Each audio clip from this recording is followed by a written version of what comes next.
Here he is. What time is it? Rick Riordan!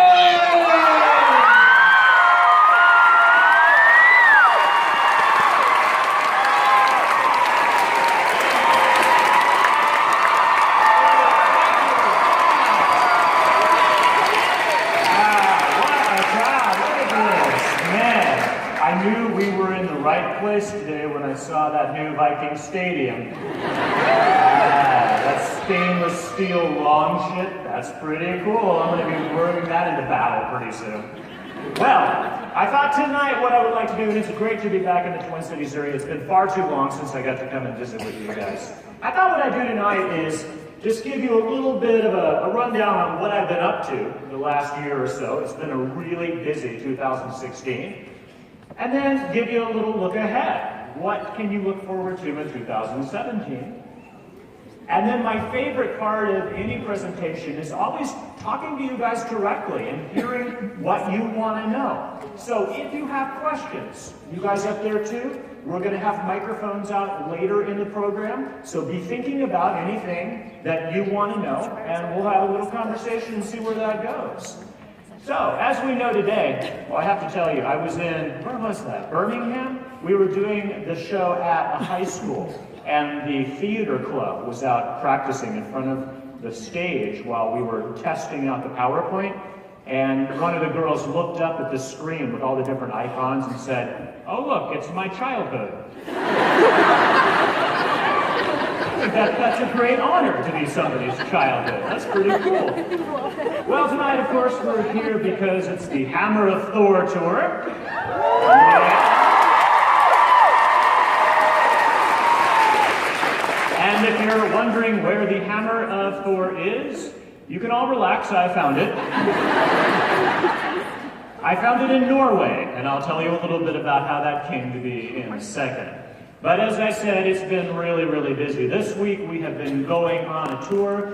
Seal, who is the publicist, he was the guy who was just up here, and Stephanie, my editor, have been going around with me. We have 9 cities in 9 days, as he said. There's all the places we're going.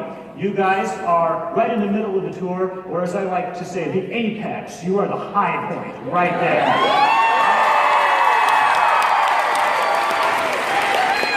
And after this, we go off to Seattle and way up to Anchorage, Alaska, Vancouver, Salt Lake City, and then I get to go back home to Boston and write some more, and I have a feeling I'm going to be pretty tired. That is Speedy, the dog of whom you have heard, and she is keeping my spot warm in the bed while I'm off doing my thing. I cannot believe that Speedy is 5 years old, because I remember the day we got her. We named her Speedy, and in fact, I found her as I was writing The Mark of Athena, which is why The Mark of Athena is dedicated to Speedy. And now she's been with us for 5 books. Now she's a Boston dog, and she loves Boston, and she is in fact very speedy. Anyway, the year has been huge. First of all, in February, we put out a book that some of you may have read. It's called Demigods and Magicians. Every once in a while, I'll just get this idea for a smaller story that wouldn't make an entire novel, but would still be fun to write. And a lot of people have been asking me, are you ever going to combine the Kane Chronicles, which are about Egyptian mythology, with the world of Percy Jackson? And so I did 3 different stories in which Percy and Annabeth meet up with Carter and Sadie Kane, the siblings in the Kane Chronicles. And they were originally just in the backs of books and little extra things, like you could buy it as an e-single. But people said, please, can you just put them together in one book? So I'd like them all to be on the bookshelf there. And I said, sure, no problem. So that came out in February. That was a lot of fun. So if you want to get your Carter and Sadie Kane fix, you can read about what they're up to here. And then I had a chance to do something really cool in April. I went to Italy. And this is something I've always wanted to do. This is the second time I've been, but this time I knew in advance I was going to go. Obviously, that's where the ancient Roman Empire was, so I wanted to check out all the cool stuff there. And I got it into my head that it would be really good to learn Italian ahead of time. I don't know what I was thinking. Like, it's easy or something. But I took Italian lessons for an entire year. And when I went to Bologna, Italy for this big children's book festival, that's a picture of me doing the interview there in front of an auditorium very much like this one. If you can imagine 2 more layers of balconies on top of those. And the entire interview was in Italian. Like an hour and a half of me answering questions in Italian.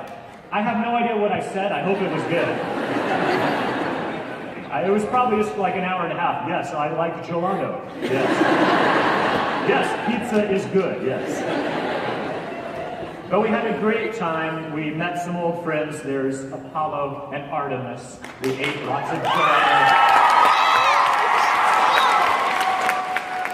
And my favorite part was in the hotel where we were staying, down in the basement, you just walk down these stairs and there's a Roman road still intact in the basement of this building. It's crazy. There's this old stuff everywhere. After that, I came home and I did a little bit of writing. There is how we usually get writing done in the Riordan household. I'm just sort of chilling on the bed. I usually have my laptop on my lap. I'm just going, and Speedy is being a good helper by taking a nap against my leg. And that's one of our 3 black cats. That's Slinky. She's usually there helping too. You can see they're working very hard on this book. And then in May, we came out with a little book called You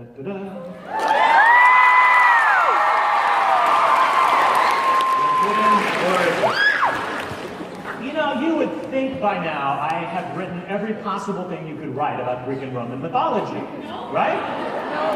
But no. I mean, I thought 5 books was enough, and then I thought, okay, well 10, surely I'll get everything in there. But the thing about mythology is the more you read, the deeper you go, the more it expands. And you find more gods, more monsters, more stories, more variations of all these things that I keep learning new stuff. Still today, I'm learning about gods and monsters I had no idea existed. In this series, I wanted to try something different. I wanted to write from the point of view of a god. And while I was writing Percy Jackson's Greek gods, I had come across an interesting fact. Twice, Apollo has been sent down to the mortal world, turned into a mortal as a punishment by his father Zeus. And he has to work as a slave for some mortal king. I didn't even know Zeus had the power to take away your divinity. He can literally ground you and turn you into a mortal. That's pretty terrifying. And so I figured, well, it's happened twice before, let's do it again. And so I sent Apollo hurtling down to Earth as a 16-year-old boy with acne and flab and the horrible name Lester Papadopoulos. He lands in a dumpster in New York City and has to figure out how to get back to Mount Olympus. So the first book came out in May, The Hidden Oracle, tons of fun. But because I am crazy, that's not the only project that I was writing during that year. I also got to do something really fun during the summer. I was gearing up for Magnus Chase, getting back into that good old Viking mode, and I decided, okay, where can I go? And we decided to go a Viking in Norway. Oh man, I don't know, I know a lot of you guys that are from here, you have roots that go all the way back to the Scandinavian countries. I don't know how many of you have actually visited Norway. Oh, cool. But if you have not, try to do it. At some point, if you can, go to Norway. These pictures do not do it justice. I finally understood why the Vikings believed in giants. Because the landscape there looks like it was designed for beings 50 times our size. Huge mountains and cascading waterfalls everywhere you look. Giant fjords curving into the countryside. Massive, massive forests. Mist over everything. It's really a magical place. My favorite thing about this trip was getting lost. We were on a cruise ship, okay? It was my wife Becky and my son Patrick and I. And so we were going to all these little different towns. One day we stopped at a little tiny town called Flam. And it was at the base of a fjord, and we took a scenic train ride all the way up into the valley to the top of this mountain. And we had about an hour wait before we were supposed to take the train ride back. And while we were waiting, my wife said, you know, there is a hiking trail. Why don't we just walk back? And I don't do metric measurements very well. I looked at the sign and it said 22 kilometers. I was thinking, you sure? I mean, the ship leaves in 2 hours. And, you know, my wife and my son said, yeah, no problem, let's do it. And so off we went. Hiking through the wilds of Norway, running into random herds of goats. The goats were like, so. Every once in a while we'd find some Norwegian farmer and he'd be like, hello, crazy Americans. Have fun dying in the wilderness, okay, bye. Finally, after about an hour of this magical, amazing countryside, I got the bright idea to check Google Maps. And I decided to check the time, and I said, well, Becky, you know what? According to Google Maps, it's going to take us 3.5 hours to get back to the ship, and the ship leaves in 30 minutes. So fortunately, we found a very nice Norwegian taxi driver who got us back to the ship just as they were getting ready to leave. But it was a great experience. We went way far north and saw the old Viking homesteads. They have a reconstructed longhouse in the Lofoten Islands. And there's me taking control of the longhouse with my sword and hat. Found some great carvings of the gods. There's Odin, there's Frigga. Wonderful, wonderful trip. I learned a whole lot about the Vikings and their mythology. And we went so far that we got to see the midnight sun. So as you may know, in the Arctic, during the summer, the sun never really sets. It gets right to the horizon, and then it goes right back up again. And this is what the sun looks like at midnight in the Arctic. Somebody on our ship, this lady came up to the captain and said, where's the midnight sun? And he was like, it's right there. And she said, no, that's the regular sun. Where's the midnight one?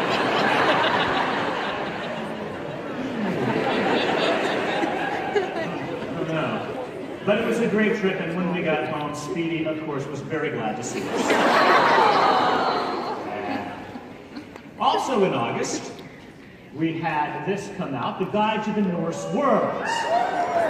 So, as Minnesotans, I'm sure you're all familiar with the Norse myths already. But if you want to look inside the 9 worlds, the gods, the monsters, the Hotel Valhalla, and what that's like, this is a guidebook that you might enjoy.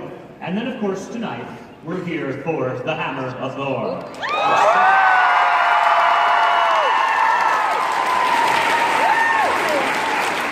What can I tell you about this book? Well, no spoilers. I know a lot of you are just getting it tonight. But basically, in Norse mythology, the god Thor, the god of thunder, he's always losing his hammer. It happens like 3 times. You wouldn't think you could just lose the most powerful weapon in the world. But he does. And unlike the Avengers movies, or the comic books, it is not true in Norse mythology that no one but Thor can pick up his hammer. It's not true that you have to be pure of heart and worthy. No. It's just really heavy. In fact, Thor himself can't pick up his own hammer unless he's got his iron gauntlets of strength. So if the Vikings saw these movies with Thor like barehanded, holding his hammer, they'd go like, no, just rip his hand off. That's not gonna work. And so I don't know how he loses it so much, but I guess the giants, they just sort of come up with a forklift or something, and they pick it up when he's sleeping and, you know, drive away with it. So once again, in the book, he loses his hammer, and they call on Magnus Chase and his friends to figure out what has happened to it. So I hope you guys enjoyed that book when you get a chance to read it. And what's coming up next?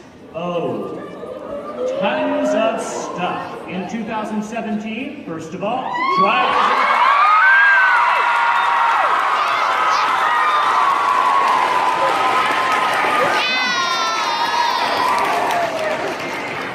I am just finishing up work on this manuscript. I am under a big deadline, so I'm writing as I travel. I was back at the hotel, in fact, right before I came here, writing bad poetry. So,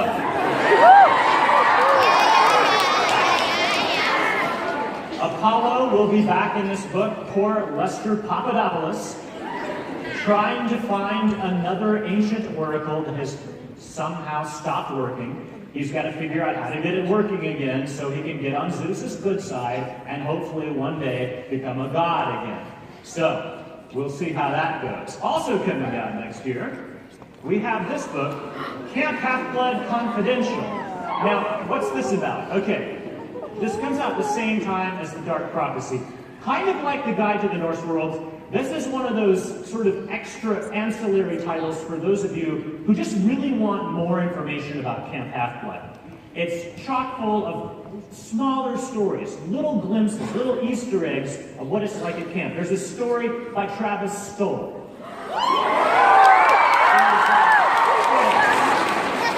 There's a story about what goes on in the attic and how they store all the mummies and the zombies and all the magical weapons up there. There's something from the Aphrodite cabin. There's something about Bunker 9, the Hephaestus cabin. There's descriptions of all the different things that are at camp. There's something from the Ares cabin. You get the idea. It's just little glimpses. So that is coming out. And then we're also trying something that we've never done before. We're doing a Percy Jackson coloring.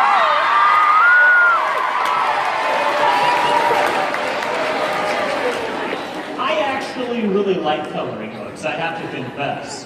When I was a teacher, sometimes when I was telling a story or we were listening to an audiobook, I would give the kids options of coloring pictures while they listened, because for some kids that really does help them attend. Like they got something to do with their eyes and their hands while they're listening to the story. So they would be drawing pictures of Greek art or whatever while I'd be telling them the story of whoever, Perseus, Hercules, whatever.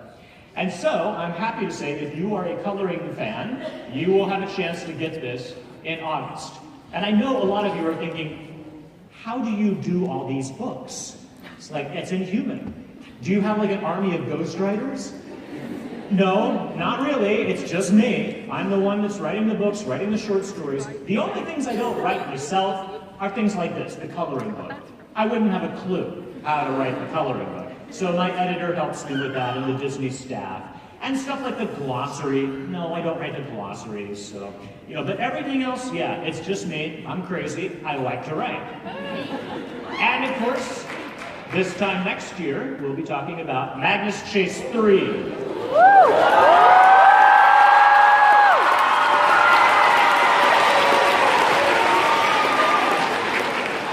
And I can announce the title to you for the first time tonight, The Ship of the Dead.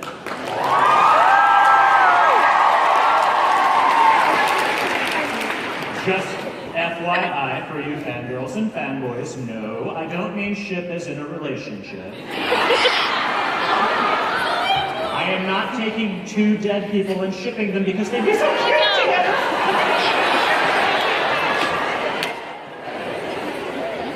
Although I suppose that would be interesting too, but no.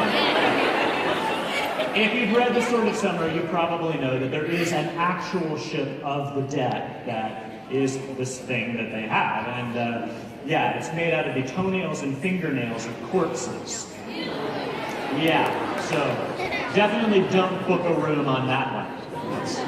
Anyway, that's going to be coming out next year. So that's just a little look at some of the things and why I usually look like this when I get home. Very tired. And now, let's get to the most interesting part of the evening, because I want to hear from you guys.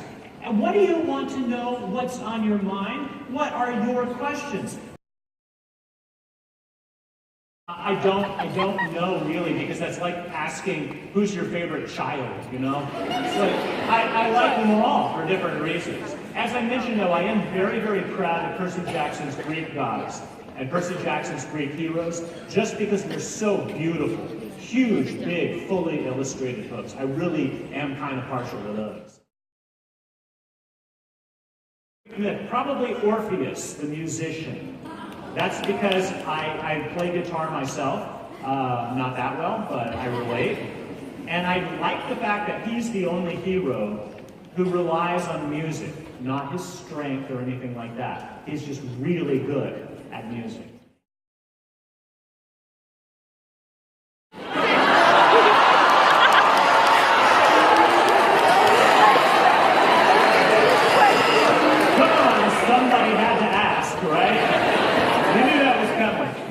Question.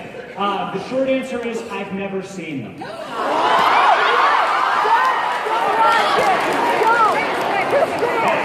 That's the short answer. The backstory, no, it's true, I have never seen them. The backstory is that I think a lot of people have a misconception about how much control authors have.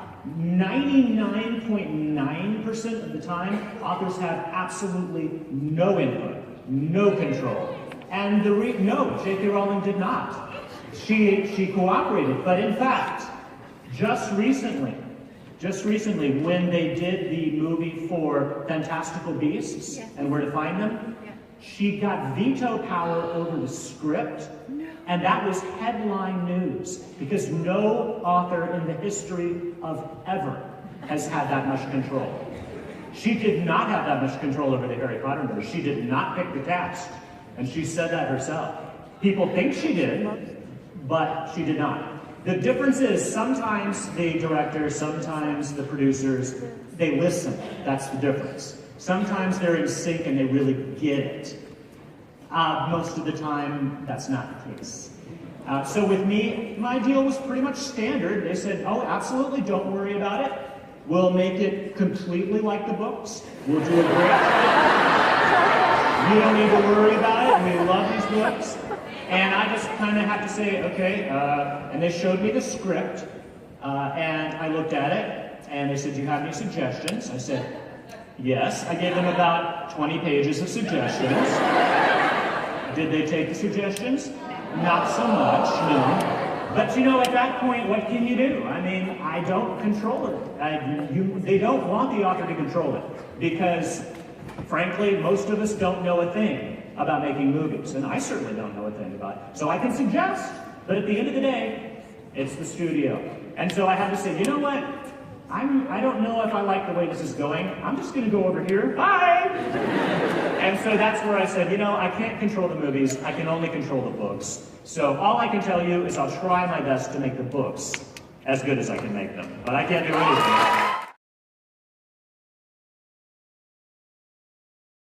I would like to think on my better days I might be a child of Hermes. Because he's the god of communication, he's the god of travel, both things that I really like. Yeah, thievery too, I'm not going to go there. But I have a feeling that, you know, if I found out my godly parent, it would be somebody like Dionysus. My magical power is I can summon Diet Coke.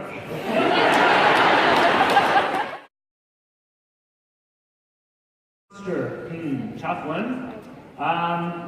I don't know, I've always had a soft spot for the Minotaur.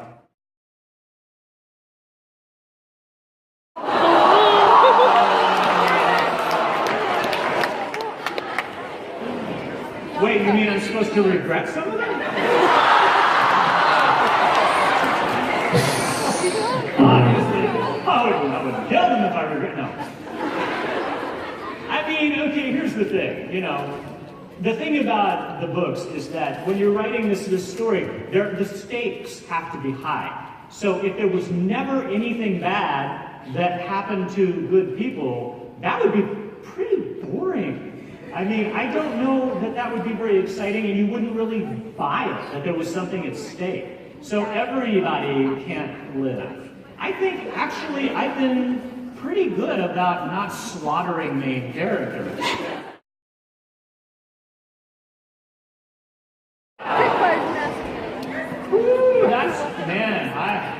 I'm not sure how to answer that. I don't think anyone's, you'd think somebody had asked me that before, but I don't think anybody has. All I can really tell you about that is the model for me of Percy and Annabeth's relationship is me and Becky, my wife.